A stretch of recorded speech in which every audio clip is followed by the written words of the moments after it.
And I got pissed at my brother-in-law for paying it because I didn't really owe it. It says, it's not the kind of thing you argue. This guy could kill you. He's my friend. He's not going to. He's your friend. Are you nuts? This guy's a known killer. We were talking about your first trip to Colombia. You got taken kidnapped by the guerrillas out in the jungle, and then you make the deal for your boots. You come out, you do this pot deal. You made good on the $350, and then I just continued doing coke. Never again did I do pot. I thought that was ridiculous. So you're still dealing pretty much exclusively with Colombians at this point. At that point, I was, for example, I remember I was working with the Piedrahitas, who were a group out of Medellin that had a very, very lucrative transport business. Octavio Piedrahita. Pablo ended up killing him. Escobar. Yeah. But I worked with them big time. They used to give me a lot of merchandise. They used to give me 200 kilos more a month. Did you always call it like merchandise and product? Situations. I used to refer to it as how many situations. I don't know why. I never called it kilos. In Colombia, they call it un coso. But whatever. Okay. You know. So at what point do you really expand beyond this pipeline? Like, because you had said a while ago that your reputation got around, that you had good credit, I guess. And so people started calling you up, it sounded like. Yeah. From the initial client that we shared with Poli and Mario, well, this is interesting. You know, there's one guy in San Francisco, you know, Poli, through Mario, when Poli left, he sent Mario. They killed Joel, so he sent Mario as his rep. And Mario used to sell to this guy in San Francisco. Same guy I used to sell to with Enrique. They let us share. So one day, I send this guy, Brian, I send him 100 kilos. And I sell it to him at 58. Okay. So 2 weeks later, I get a phone call from Mario. Hey, motherfucker, you owe me $400,000. Why do I owe you $400,000? Well, it just so happens that I sent Brian 100 kilos also. And it seems you were there 2 weeks before and you sold it at 58. And I was going to sell mine at 62. So do the math. You owe me $400,000. It's the market, Mario. It's the market. The market. Well, that may be so, but you owe me $400,000. Okay. That's the kind of... Nobody owes Mario $400,000. If Mario says you owe him $400,000, either you pay him the $400,000 or you kill him or he kills you. So we're going back and forth on this $400,000 for months. That's how much I guess he liked me or whatever. He didn't whack you. He didn't. No. And then one day I was in L.A. and I was on the phone and I was arguing with Mario, but it can't be. We're going on 6 months now. The famous 400,000. Mario, back and forth, 400,000. My brother-in-law listens in on the conversation. Who do you owe $400,000 to? Says, no, Mario. He's driving me fucking nuts because of this. And I explained this.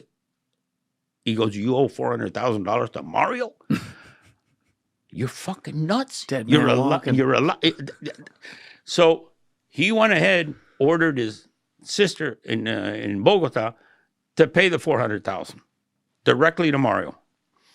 And then I found out that one day Mario called, finally you made good on it. It was only 6 months. The only person on earth that owed Mario $400,000 and actually lived through it. And I got pissed at my brother-in-law for paying it because I didn't really owe it. It says, it's not the kind of thing you argue.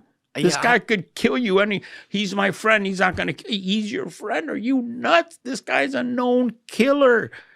Well, he's not. He's not a killer to me. He's my friend. This is after obviously this is before the train incident. Right. But it was after the hotel, the Santa Rosa thing. So and you're still like, this guy's my friend. Nothing's wrong. Always to the end, he was my friend.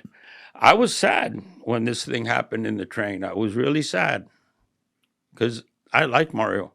And I'm telling you, that's another thing. I didn't really flaunt it because I took it naturally. But let me tell you, I mean, if anybody ever wanted to whack me, they'd have to think it over twice because Mario would not take likely to that.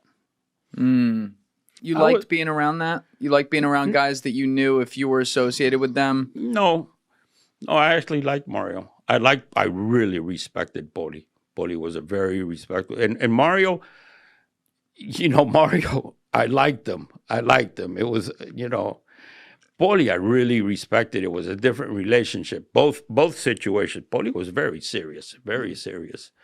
Poli never really his actions proved that he liked you, because if not, I wouldn't hang around with him.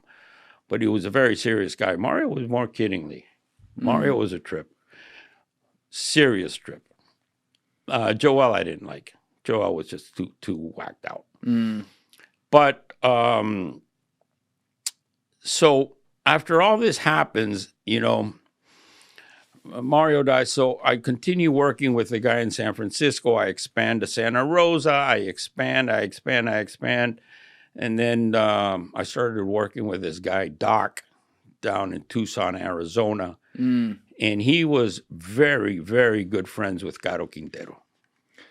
Rafael Caro Quintero from Mexico. Rafael Caro Quintero. Yeah. So, now, that is the guy who, I'm sure we'll talk about this later, but he ordered the torture of Kiki Camarena and then had him killed, Kiki Camarena, the DEA agent, and who was later caught in Costa Rica, which also involved you in some way. Major player in the cartels, who's now, he was let out on technicality, I believe, in Mexico, and now he's on the run because they're like, oh, shit. Released him. Released him by mistake. Oh, my God. All right, anyway, but you were saying the Doc out in Tucson was this hookup. Yes. Now, what was the story with this guy? The Doc knew him from the pot days because Caro Quintero had a very big pot farm. Yes. In Buffalo. This was covered in Narcos Mexico very well. Yeah. So the Doc was his good friend, and he used to cross merchandise for Rafa into the U.S. via Arizona. So the Doc is always after me saying, let's do some coke. Let's do some coke. I was already sending the Doc coke for him to resell, but he says, let's do our own trips. So then I went down to Puerto Vallarta. And I met with Rafa. What year? Like 84, 85? 84, somewhere around there. Okay. Because he didn't want to get into the coke business. He loved weed. No, he didn't like it. He didn't like it at all. But then he hooked me up with some friends of his through my brother-in-law. And they took me out to a place called La Peñita. It's a strip right outside of Puerto Vallarta. And that's when I called a buddy of mine, a guy I was working with in Colombia with Paco, Alberto Barrera, who later they chopped his head off. That's in the book, Red River of Blood or something. So I bought a Merlin, a very nice turboprop plane, and we started landing that at La Peñita and delivering 350, 400 kilos. And then they would take it up to Guaymas, and then from there they would cross. And you were bringing that in from Colombia? Yes. I was working with a guy they called Oreo, who also knew the Doc. Between him and the Doc, they worked that out, but they crossed the merchandise. And we started working Mexico back then. The Mexican border. And so the Mexicans were completely reliant on Colombia to get them their stuff, and then so they became the middlemen between Colombia and the U.S. essentially. The Mexicans. Yeah. Yes. And the original guy that really did the hookup and introduced the Mexicans to cocaine was a Honduran guy. His name was Mata Ballesteros. Can we pull him up? Mata Ballesteros, El Negro. I'm sorry to have to interrupt this video to say this, but recently YouTube reviewers have been tagging words in our videos as slurs that are not slurs and demonetizing the videos, which is killing our channel. And so I just want to point out that the term used right there, El Negro is an official name of an official historical cartel character. It is not a slur, and so that use and any use of it moving forward in this video is not a slur. Thank you for your attention, and please enjoy the rest of the episode. Oh. El Negro. Mata Wait, Ballesteros. but that's not Blackie who, because No, that's what they that's- called him in that's, Colombia, right? That's not Blackie who was Pablo Escobar's buddy? Fernando Galeano. Once again, the term Blackie is an official name of an official cartel character. It is not a slur, so any uses of that moving forward in the video are not a slur. Thank you. That's somebody else. That's another. But he Negro. was called Blackie, right? And they El Spanish it was El Galeano. Yeah. And Mata Ballesteros was Honduran, and he was the original guy that hooked up the Medellin cartel with the Mexicans. Mata Ballesteros. He ended up in jail in Honduras. They grabbed his ass. They took him back to Honduras. He ended up in jail. And I remember this guy from the show. Alberto Cecilia Falcón knew him.